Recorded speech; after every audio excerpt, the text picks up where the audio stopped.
This is Lou White. And on the phone here is Dan Lachindro, and he's going to tell us about Thanksgiving Day, a little history on that. Hello? Yeah, I thought that'd be kind of interesting. Let's start out with this question: is who started Thanksgiving Day, anyhow? Well, okay, let's start out with who didn't start it. It was not the Pilgrims, and yet most people were taught this in school. Every country has a history of its own, and at the end of the U.S. Civil War, Abraham Lincoln instituted a National Day of Thanks to commemorate the end of that horrible Jesuit Illuminati division over the Emancipation Proclamation, freeing all human beings from enslavement. The North followed the law, but the Southern states did not. They wanted to maintain the right to own human beings to work their plantations. Now, the Pope wrote letters before and during that war which contain outrageous evidence of a conspiracy to rebel against the North, divide the United States of America, and addressed his letters to Mr. President in Charleston, South Carolina. Well, Thanksgiving Day was instituted to give thanks to Yahuwah for ending the war the Jesuits hoped would destroy the USA. The U.S. Constitution, as written, would never allow any alliance to make a concordat with the Vatican, and after the war, Lincoln was assassinated. 12 Jesuit operatives were hanged for the conspiracy. After this, another ferocious attempt to divide the USA was formed, also based in Charleston, South Carolina. It was called the Ku Klux Klan. The attempt to foment a race war has continued since the 1860s, and Lincoln wrote about this foreign enemy and its conspirators, and he called them Jesuits. They ran all the departments of the Nazis, planning to take over the world. They control the news media, the United Nations, and they hide in plain sight as they blame others for their own activities. Read the Jesuit Oath, and what is happening in the world today will begin to form a coherent pattern to you. And there is a website that you can look up here.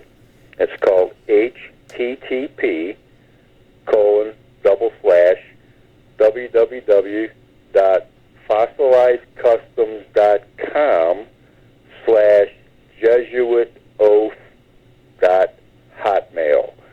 If you look that up, I'm sure Lou will show it to y'all.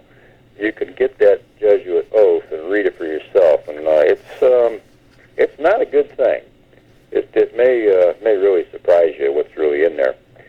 And there's something else here that I wanted to include when I brought this up, and that was in the book of Proverbs. And if you read in the Proverbs 1, and we started, right around verse 24, and this is Yahuwah. Because I called and you refused, I have stretched out my hand and no one inclined, and you spurned all my counsel and would not yield to my reproof. Let me also laugh at your calamity and mock when your dread comes. When your dread comes like a storm and your calamity comes like a whirlwind, when distress and anguish come upon you, well, let them call on me, but I answer not. Let them seek me, but not find me, because they hated knowledge and did not choose the fear of Yahuwah. They did not accept my counsel. They despised all of my reproof. Therefore, let them eat the fruit of their own way and be filled with their own counsels. For the turning away of the simple slays them, and the complacency of fools destroys them. But whoever listens to me dwells safely and is at ease from the dread of evil. Now, this interesting in verse 31 there where it says, therefore let them eat the fruit of their own way. Well, there's an old saying that goes, I think it comes from the British, let them eat cake. That just sort of came to mind. But I just thought that was really interesting there. And hopefully everyone can make a connection there and see what the point is. So what do you think, Lou? Yeah, they make up holidays of their own. That's what Proverbs is referring to, that they do their own thing. Yeah. And they don't, they forget what the real meaning of Thanksgiving is. It's not an event. It's actually an everyday and night thing. We thank him all the time. We don't have a special occasion for it, but as a civil holiday, it's nice to remind people that it's about the Creator. It's not about pilgrims.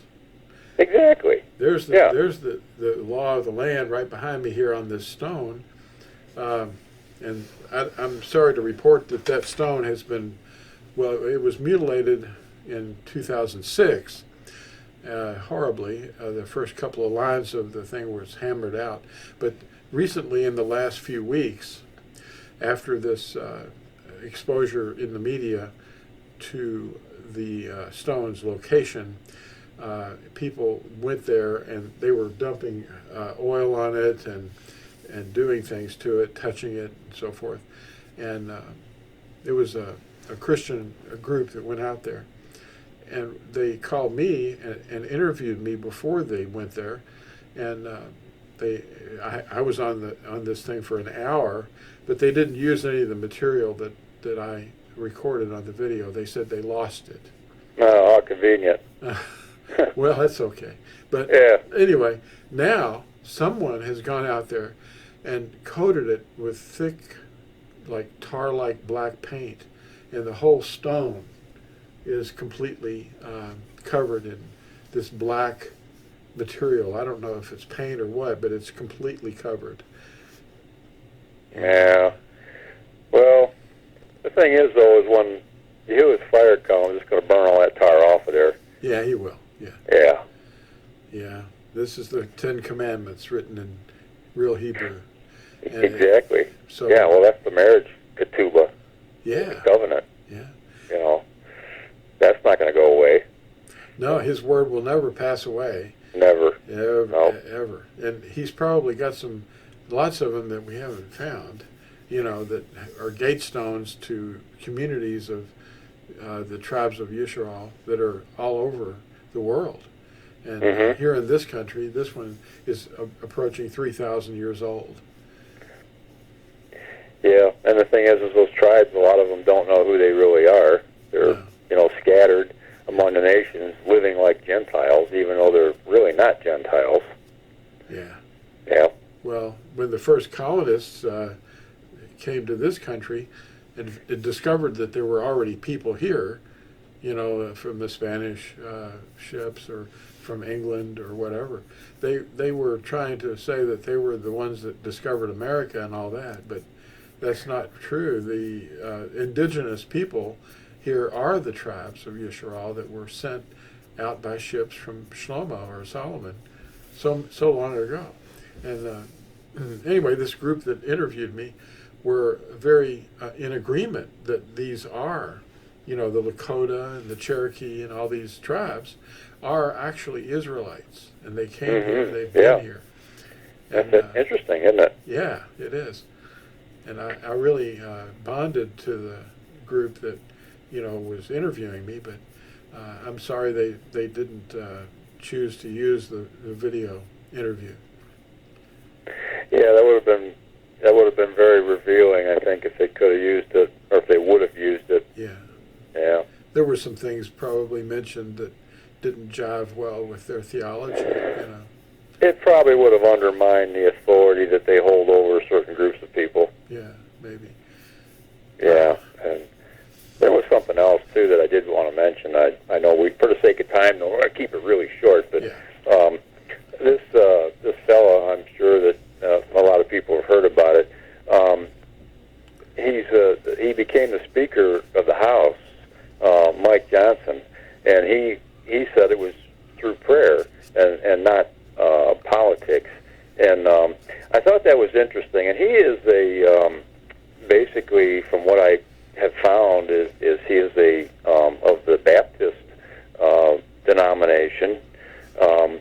So, I'm not sure. There's like about 200 or 300 different branches of that, but he's basically, he has fundamentalist Christian beliefs, and so he acknowledges our Creator, albeit he doesn't know His name, and so I just think it's significant because they haven't found anything wrong with him, and all the points that they've listed in the article that I read, and everybody likes him.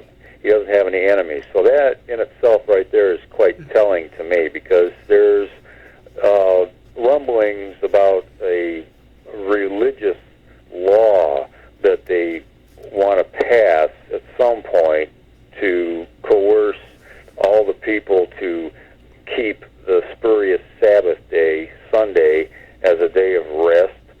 And they're going to use it, I think, as something to, with this climate change agenda that they have, which is a bunch of nonsense anyhow. They're going to find out, though, that it's going to be a very fruitless effort, and the consequences are going to be very bad. But it seems to me that that might be the way things are possibly going. And I'm not totally sure of any of this stuff, but it's just something that caught my interest, and I think it was noteworthy. Just kind of put it on the back burner, keep it in the back of your mind, because something may become of this, because we know the Pope is vying for a seat of more power in all the governments of the world. So this could be a stepping stone in that direction for this country. So I just thought that was rather interesting, and I wanted to bring it up. Yeah, the Nicolaitans, the people that want to control what's taught and who teaches. And you were reading that section about Thanksgiving from a part of this book right here, Magisterium, and that's introducing the Nicolaitans. And that's why we have all these revisionist ideas taught in schools. That's right. Yeah. Well, thank you very much, Dan. All right, I really appreciate you giving me the opportunity to read this stuff. Well, thank you, and we'll see you all next time, okay?